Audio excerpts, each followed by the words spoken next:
Welcome to this explainer. Today, we're going to completely decrypt the complex financial engineering that literally safeguards our global markets. We're talking about the absolute central nervous system of global finance, CCP, central counterparty, risk engines. Look, if you've ever wondered what mathematically prevents a localized market shock from just snowballing into a total global financial meltdown, well, you're exactly in the right place. Let's get right into it. So let's dive straight into this massive defense system, because the ultimate stakes here, they are nothing less than the survival of the entire global financial system. You've got billions of dollars trading hands every single second, right? And the CCP sits right smack in the middle, absorbing all that counterparty credit risk. It's the ultimate guarantor. If the firm on the other side of your trade goes belly up, you still get paid. But to actually make that ironclad guarantee, the CCP relies on some seriously sophisticated margin calculation engines. To really understand this fortress, we'll unpack its evolution step by step.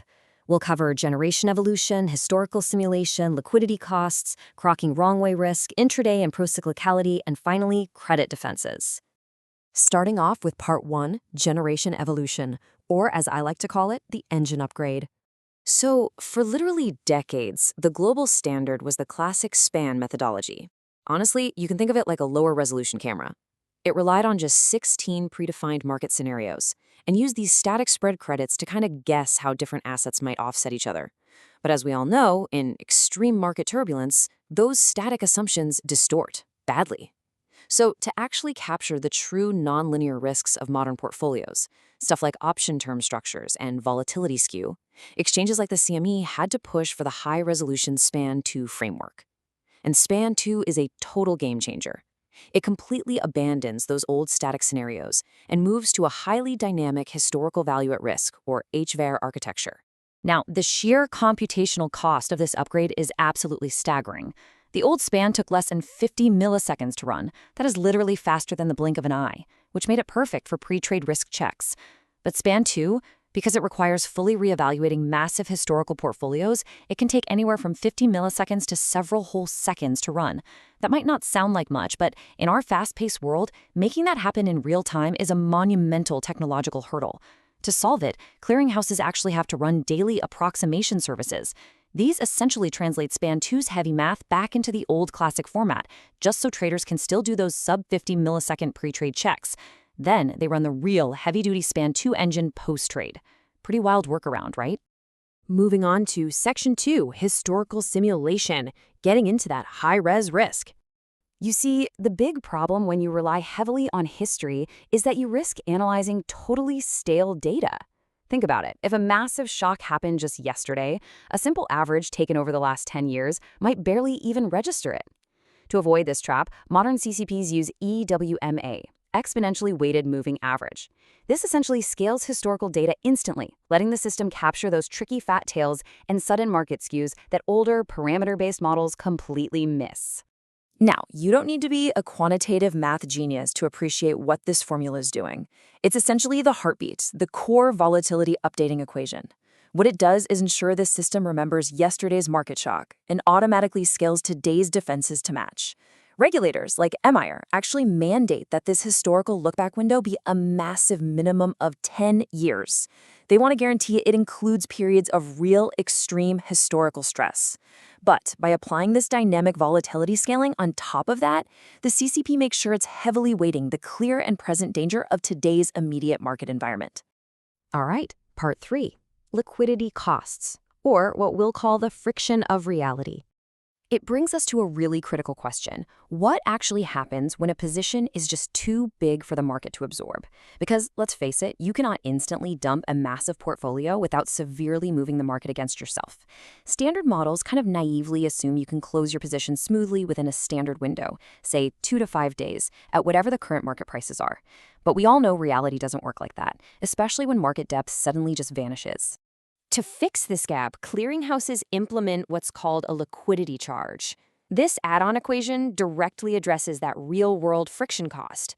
It works by multiplying the rate sensitivity of an asset, which we know as the PV1, basically how much its price moves for a tiny shift in interest rates, by the dynamically widening bid-ask spreads we actually observe in the market. So what does this do? It essentially penalizes sheer size. It forces clearing members to pay upfront for the exact friction costs they'll cause if they default, and all their massive assets have to be forcefully liquidated during a panic. On top of that, clearinghouses enforce really strict concentration limits. Basically, if your position is so huge that it takes longer than the standard clearing window to digest, you're getting penalized. Take a look at this example from Hong Kong's SEOCH. If a member's projected loss from a highly concentrated position breaches a capital threshold for 6 days or more, they aggressively step up the margin requirements. We are talking about a massive 50% extra margin for the largest, most dangerously concentrated positions. It's a blunt instrument, for sure, but it completely prevents unmanageable position hoarding.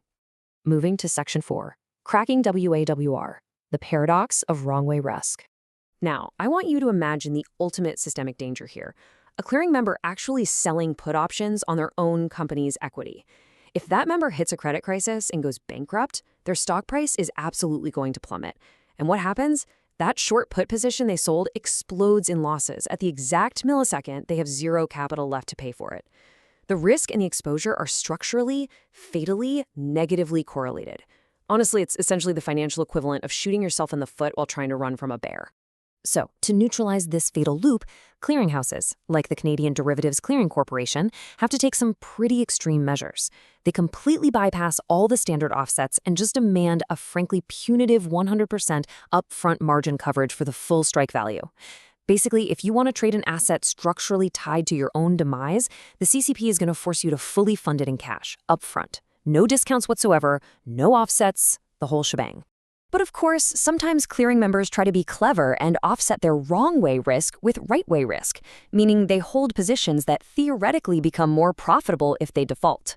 The problem? During a massive contagion event, historical correlations completely break down. To stop members from exploiting this assumed safety, systems use a heavy discount formula based on a 10-year historical correlation coefficient. It's a necessary safeguard to ensure a sudden market panic doesn't cause these complex cross-currency hedges to reverse on themselves and just completely drain the CCP's resources. Which brings us to Section 5, Intraday and Pro-Cyclicality. Basically, the systemic shield. Because markets can absolutely bleed out intraday, CCPs simply cannot wait around for the traditional end-of-day settlement. So this intraday shortfall equation tracks real-time losses. It combines intraday initial margin with intraday variation margin, which is just your accumulated unrealized losses. If this gap breaks through specific capital thresholds, boom, it triggers immediate midday margin calls. But interestingly enough, and the FIA points this out, this creates a wildly unfair liquidity asymmetry. CCPs will demand you pay your intraday losses within an hour, right? But they very rarely pay out your intraday gains until the next morning, meaning even perfectly healthy firms need massive cash buffers on hand just to survive a volatile Tuesday. Now, take a look at this loop. It visualizes a deadly market stampede that regulators absolutely have to suppress. You see, these highly sensitive margin engines have a built-in flaw. In really quiet markets, they demand very low margins. Naturally, this incentivizes traders to use high leverage. But then, when a sudden shock hits out of nowhere, the math instantly demands massive immediate margin calls, which forces literally everyone to liquidate their assets at the exact same time. It's a total nightmare scenario. So to stop this, regulators require CCPs to build in anti-procyclicality buffers. Think of them as mathematical speed bumps. They keep a firm floor on margins, even during the quietest times, just to prevent that sudden system-killing shockwave. Finally, we're at Section 6, Credit Defenses, Stopping the Contagion. The harsh reality here is that not all collateral is created equal. If a member defaults, the CCP has to quickly sell off the assets they posted as collateral. If that collateral is illiquid, the CCP takes a massive hit. That's exactly why strict liquidity minimums are fiercely enforced. Just take JSE Clear as an example. They will only accept domestic government bonds that have an enormous unredeemed nominal value of over 100 billion ZIR. To put that in perspective, that's roughly $5.5 billion US dollars. Plus, they require high daily trading volumes and, crucially, there must be more than 6 months left maturity. This strict rulebook completely prevents members from trying to post untouchable, toxic assets during a crisis. And make no mistake, regulators will look right through complex corporate shell games to find the true underlying risk. When they're monitoring large exposures, they use these incredibly strict 50% thresholds. Basically, if one entity owns 50% of the voting rights of another, Or, and this is key, if 50% of its revenue depends entirely on another entity, the CCP's risk engine forcibly groups them together. No exceptions. The risk is then calculated as one massive interconnected unit. This effectively caps their maximum allowable exposure and stops clever firms from artificially subdividing their risk just to skirt the margin rules.